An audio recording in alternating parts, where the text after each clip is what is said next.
নমস্কাৰ। আজি সন্ধিয়া সংবাদ মাধ্যমৰ যোগেদি এটি খবৰ লাভ কৰিলোঁ যে অসমৰ মুখ্যমন্ত্ৰী মাননীয় ডক্টৰ হিমন্ত বিশ্ব শৰ্মাদেৱে কেবিনেট বৈঠকত এটি কথা ঘোষণা কৰিছে যে মোক তিনিচুকীয়া জিলাত এটি তৃতীয় বৰ্গৰ চৰকাৰী স্থায়ী নিযুক্তি প্ৰদান কৰা হ'ব বুলি খবৰটো পাই মনত যথেষ্টখিনি সকাহ অনুভৱ কৰিছোঁ।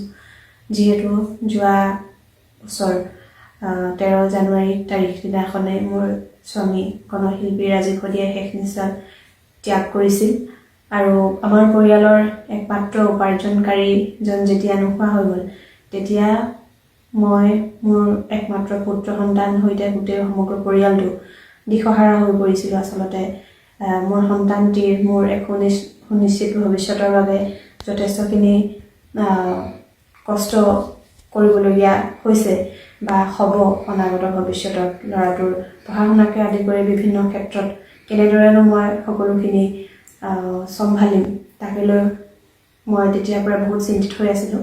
আজি এই খবৰটো লাভ কৰি মনৰ চিন্তাখিনি কিছু লাঘৱ হৈছে।